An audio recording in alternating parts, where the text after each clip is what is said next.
Does that make sense? Yes, it does. Okay. Thank you for considering Deb. Yes. So Deb, at least you'll be a little bit more of a part. Yeah. That'll be good. So Kurt asked me just to talk a little bit about sermons and justice and thinking about that, and I'll talk just for really a few minutes, because what I'd much rather do with the little bit of time we have left is to answer your questions. And a couple things I think I would say would be that when I was, perhaps the most important thing is that when I was when I was newly minted as a minister, Kurt remembers those days, I would carefully design my worship schedule, and I would place the slots of my justice sermons, because I knew I couldn't do a justice sermon every Sunday, though I would have been inclined to do one. I knew I couldn't do that. And I would very carefully craft which ones were going to be my justice sermons, and I would very carefully notice how fewer people came to those sermons. And so increasingly what I've done is what you just saw, and that's why I wanted to bring this example. It's not a particularly great example necessarily, or my best sermon or anything, but what it does is it sort of shows what I do now, which is I try to weave things together so that those themes are part of the themes of people's lives as well. And so I try very hard not to necessarily say, this is a sermon about personal growth, and this is a sermon about justice, and this is our history and theology, and this is our spirituality sermon. I try to make sure that there's kind of a mix of at least a couple elements in each one, because I find that that's actually a more effective way if people can find something in their life, however small. And in this sermon, the reaction that I got afterward was the line about bringing peace to your breakfast table. There was an audible gasp in the room. Small thing, right? But that was the thing that let people feel like they were present and connected in the sermon.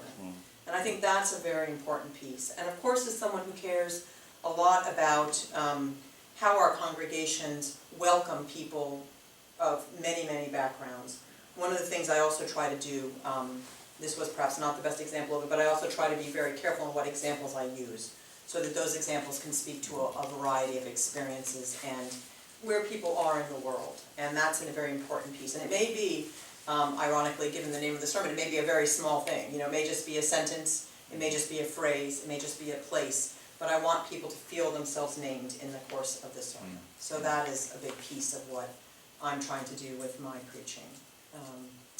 And the only other thing I would say is that I work very hard in terms of thinking about our particular Unitarian and Universalist traditions, which I know this is a multi-religious setting and I know it's important to think of others, but for me, what I want to do is keep parsing down what is it from our collective tradition, which includes, of course, you know, other great traditions in the world, but what is it that is actually applicable for people who may not think they have any need for religion in their lives, really. They may be there, but they're really there for the community. You know, they're not there really for the religion. And so they of course are, but they're not willing to admit that. So that's an important piece of what I try to do in my preaching within our culture, because I think that's an important piece to consider. And what's good about that is it means if I'm in another setting that's not a congregational setting, I'm more used to addressing people outside of just a very strict context, because I'm already thinking about how to universalize a lot of what I say. So those would be some of the things that I would just put out there as stimulus for discussion. So are there questions or thoughts or comments or reactions? Well, I can start. So these cupcakes are really beautiful. Yeah, and it's really hard not to look at them. My son's 13th birthday is tomorrow, so we're really celebrating this. May you be comforted. Yeah, thank you. I know, thank you, I appreciate it. Seriously. So my question is, noting, this may not have been your best sermon, as you said, but this was a damn good sermon. I mean, it really was very, very good, and for many, many reasons. But the thing that I was noting, and that I wanted to lift up, is your sense of authority and relaxed. I'm sure this is certainly a more relaxed milieu than it might be with 200 people in a certain, Sure. But still, Leslie, there's this sense of authority that you carry. And what I'm wondering is, as you moved into your ministry and were claiming the pulpit, when did you really begin to feel at home? Yeah, that's a really good question. The interesting thing is that I entered into Unitarian Universalism when I was in my mid-20s. And at the time that I did, I was actually terrified to speak in public. I absolutely couldn't. I would get the shortness of breath, I would start to shake, I was unable to speak.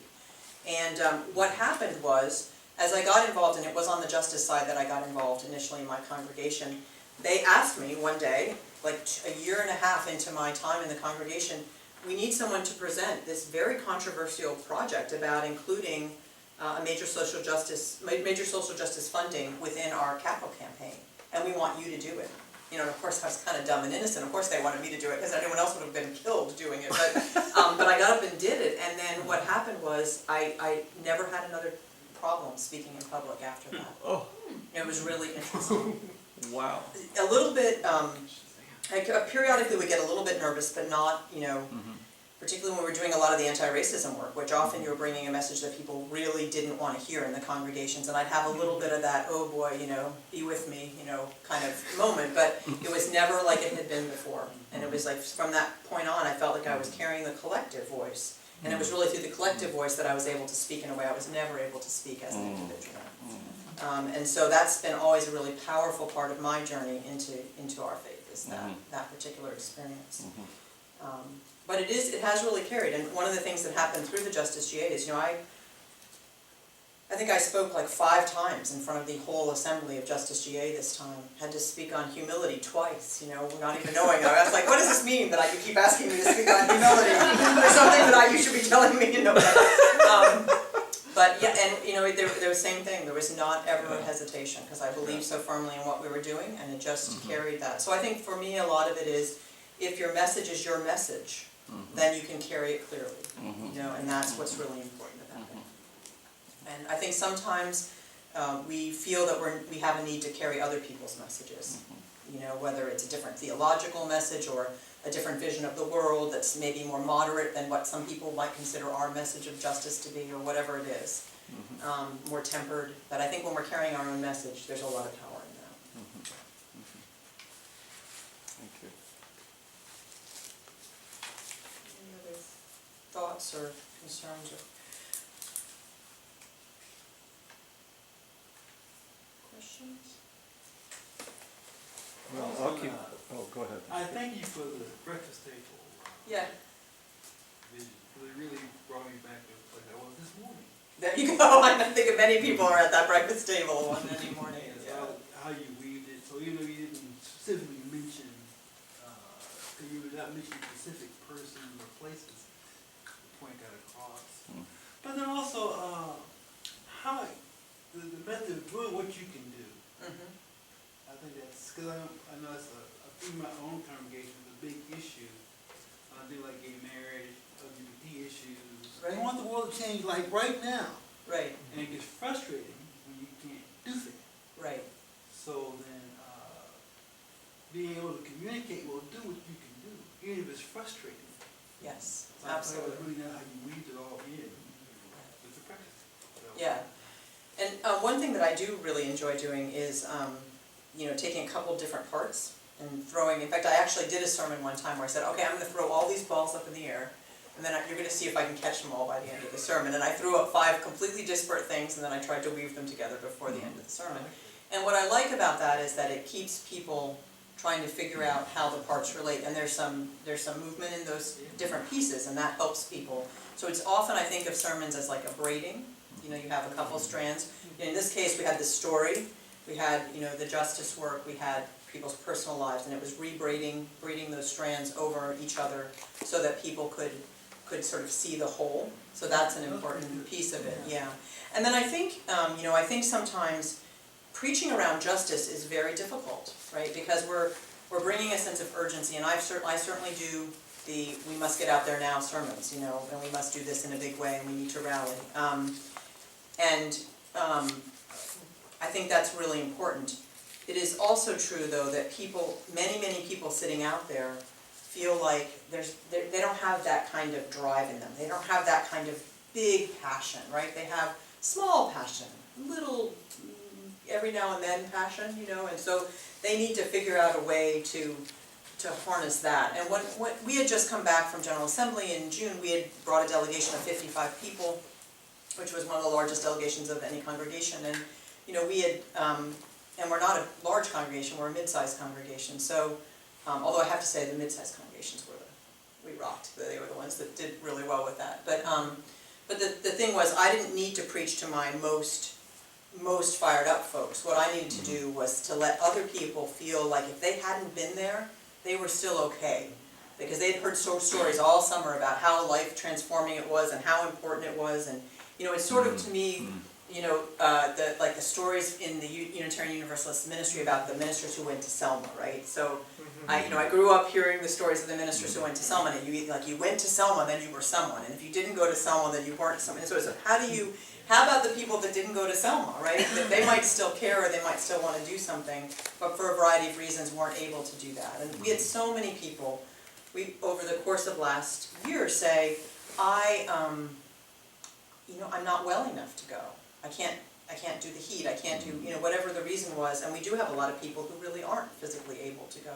So it was sort of, how do you make people who couldn't do the big push still feel like this is their movement, this is their struggle, this is the thing that they can do? And so that was a big piece of trying to do this sermon this fall, was that we wanted this to be bigger than just that one thing.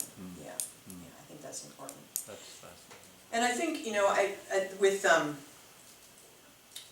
preaching on issues of justice, which I do a lot, I think it is always important to also say, you may not be there yet. Like, we might disagree. And that's been really important because it allows people to feel like they can be in that dialogue, and it's in that dialogue that they're likely to be able to keep things from being overwhelming to them in a way that they then have to be highly resistant. And an example of this was in August, August or September, I can't remember which one it was September. We replayed the video of Maria's lecture, her WARE lecture, in our congregation, which is a really powerful speech. And we had, it was a tape, of a lecture, and we had 90 people show up. This was how can you be part, and it was right after this sermon, it was how can you be part of this bigger thing.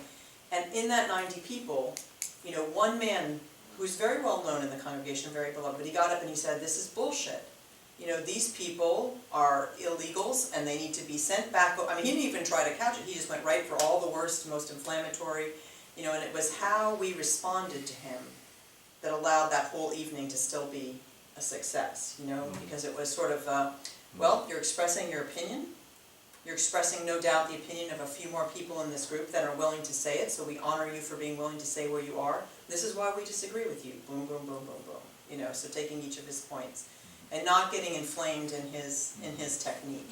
And that's allowed us, I think, to do things at the congregational level that are, using preaching to inspire people to do things that are more controversial.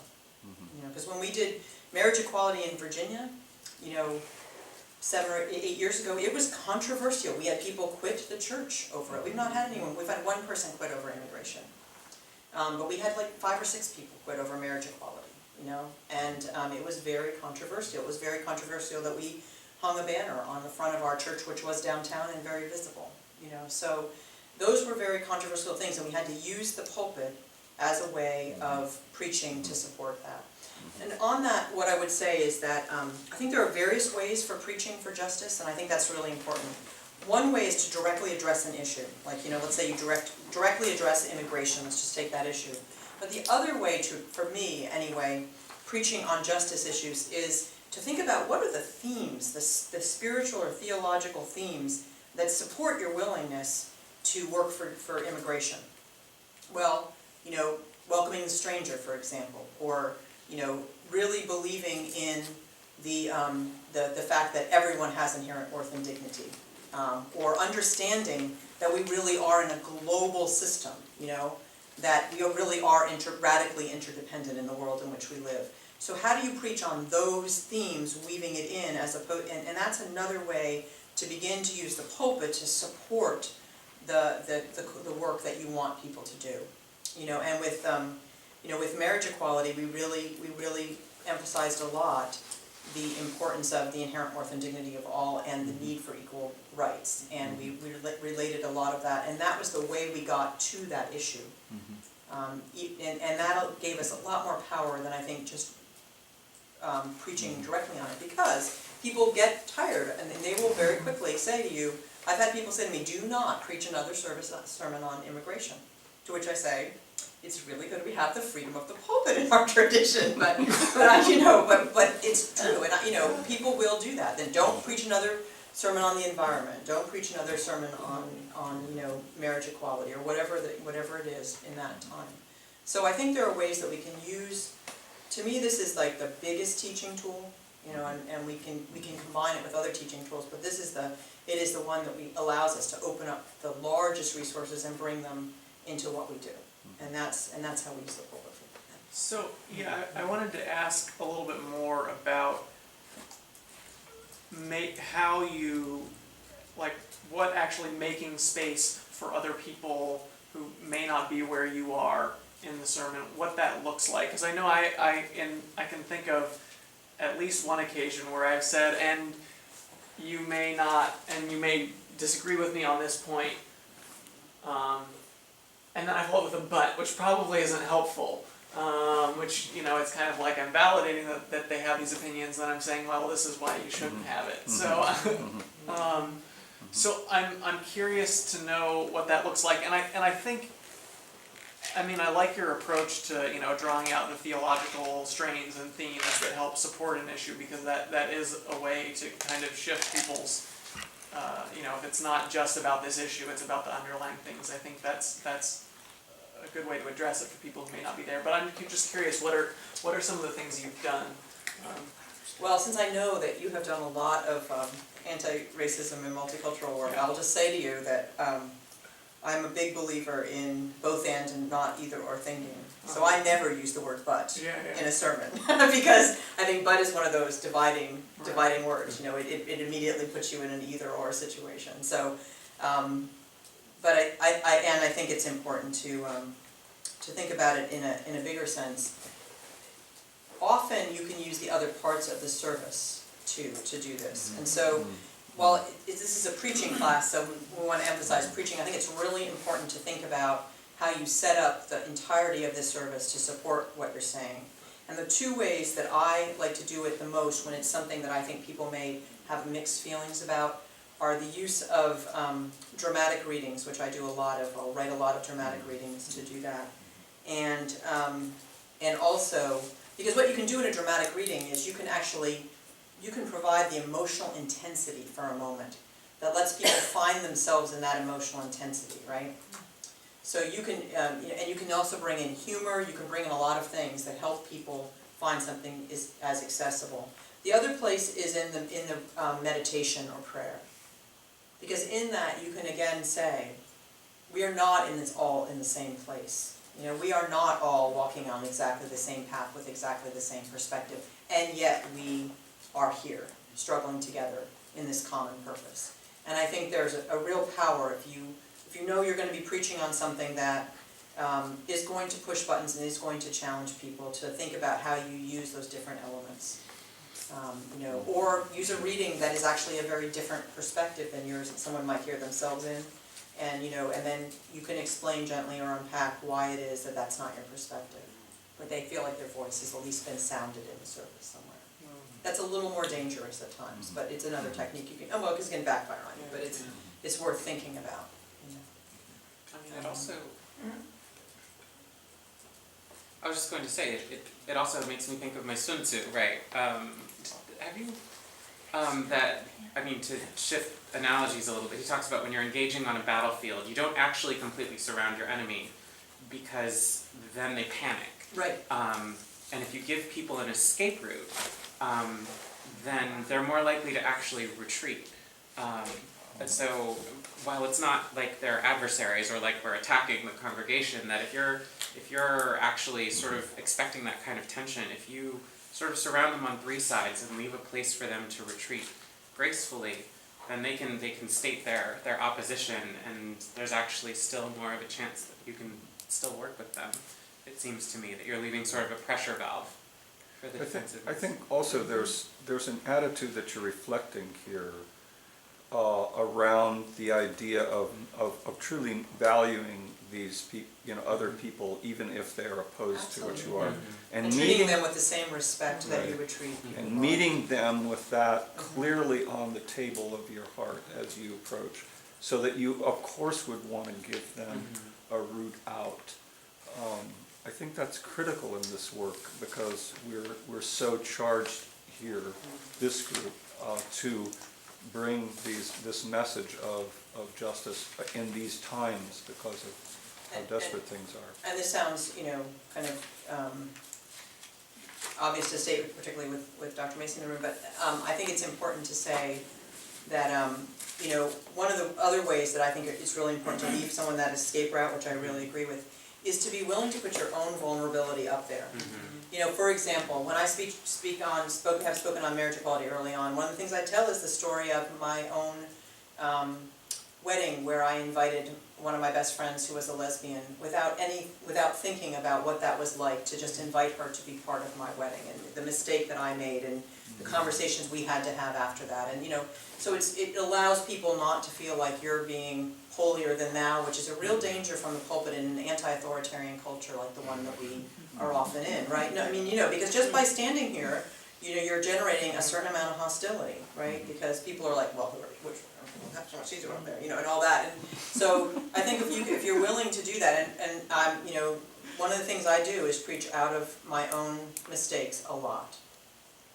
And luckily, I have a wealth of them to provide endless information and material, but I do that a lot, and I've done that since I was a lay leader and a young adult preaching about what my questions were about the world. I would just get up there and say, well, this is what I don't understand, and that's important. And I think particularly when there are technical or overwhelming topics like climate change or some of our environmental, justice issues, which are so complex and difficult for people to understand, or they seem so massive to address. It's like being able to introduce something of vulnerability into that sermon, I think, is so important, because people otherwise are so, I get that this is real, but what can I do?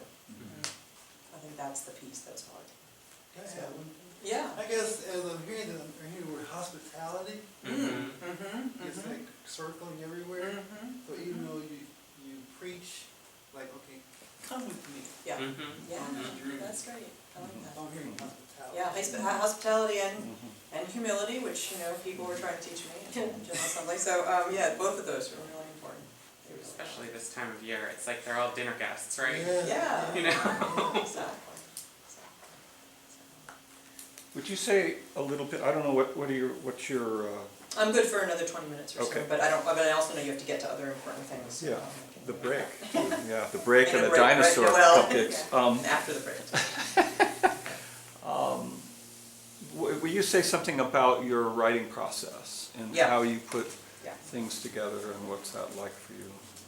Because I like layers and I like to weave things together, I have a fairly long writing process. So I'm in co-ministry, and my co-minister and partner likes to write like in, kind of, it all gels and then he writes it, and then it's out there, and it might be right before he goes on, before it's out there. And I don't write that way. So what I tend to do is I tend to, in a good week, start early in the week, just start doing free writing, put out my basic ideas, type them all up, and start moving them around. And I love to move them around and start figuring out where those connections are. I'm also a writer, which is a good thing and a bad thing. I used to play around with writing novels for a long time, and I'm very particular about words. I write haiku and poetry and songs, so I'm very particular about words. So I will go through and do a very strict word edit at some point, where I'm really taking out all the extraneous stuff. That's actually not necessarily great in a sermon, because unless you really know your text well, you can get tripped up if you miss your particular phraseology, and I've certainly tripped myself up. But generally, I've now gotten to the point where I can pick up my phrases off the manuscript. And so I will then take that, and then I will let it sit and I will, I have the, what I call hit by a bus version, which I like to have done a couple days before, and that's, if I got hit by a bus, I could preach it and or, someone else could preach it and I wouldn't be totally embarrassed. That's the hit by a bus version. And then I try to go from there and try to get to the refinement, of kind of putting it where I want it to be. So that's kind of my process. It's a very iterative process. Yeah. And I will usually print out 3 drafts.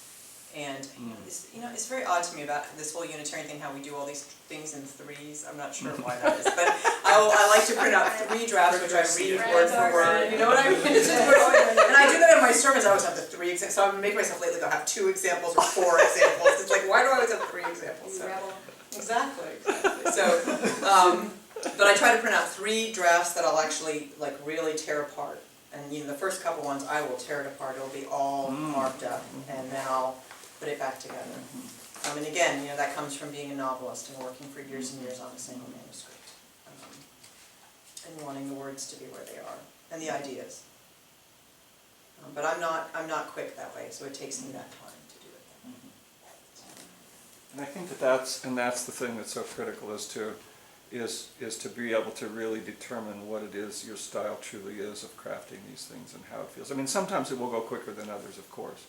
But there is, and I'm the same way you are. I mean, I'm very much an iterative. I just build and build and build, and then I edit and edit and edit. And actually, when I'm editing, then I really begin to understand what it is that I'm saying and what I intend. So, yeah.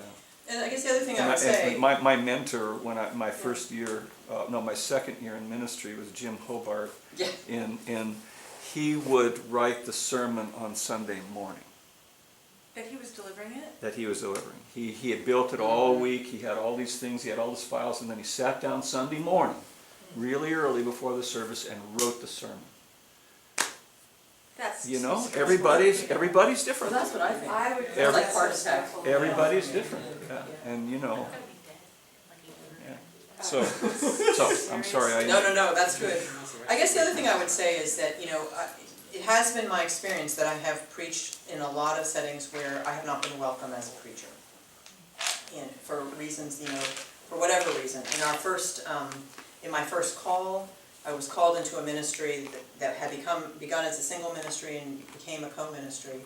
They had had a succession of white male ministers. They had never not had a white male minister. And in fact, when you walked into the church, there was a staircase, and cascading down the staircase was the portraits of all 17 of the white male ministers that they had had, straight, I should say, white male straight, that they had had over the years. And they could not, for the longest time, they could not get used to me. They would say, so this is something I think it's really important to say for anyone who's going to be in a non-traditional ministry, and it is that, you will do all those things we just talked about, and you'll get up and people will still project their own stuff on you.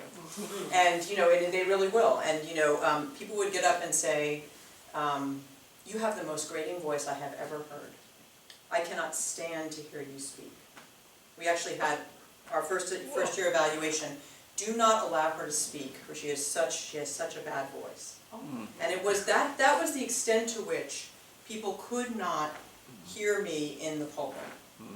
And so I want to offer that out there. But I think it's a very important testimonial for us all to hear that, we can do our best. And so part of why I have had to become very confident in the pulpit is it took a lot of confidence for some of those years to get up every time I was, well, luckily not every Sunday, but every other Sunday and claim that authority in the pulpit, because no one else was going to give it to me. Some people were, but a lot of people weren't going to give it to me. So I got up there and claimed it, and that was a really important piece, and I learned how to do that over time. There's a danger in that, of course. That is where the humility becomes important, because, you have to still be open to criticism, you have to still be open to growth, you have to still be open to the voices that are actually helping you understand how to do better what you do. And yet, claiming that authority on your own when other people may not offer it to you as readily as they'd offer it to someone else is a really important piece. And that's something I always like to talk about when I come to talk to classes, Kurt. So, because I think that continues to be a struggle with us, and it's hard to encounter it in your religious, setting, and it's hard to encounter it in what you would hope would be an ideal place. So it what it also made me really do was be present to my sense of the divine whenever I would get up. And I would literally say a prayer before I got up and said, just let me bring my message, let me be, again, a channel for that communal, what we need, as a community need to hear, let me be that channel today.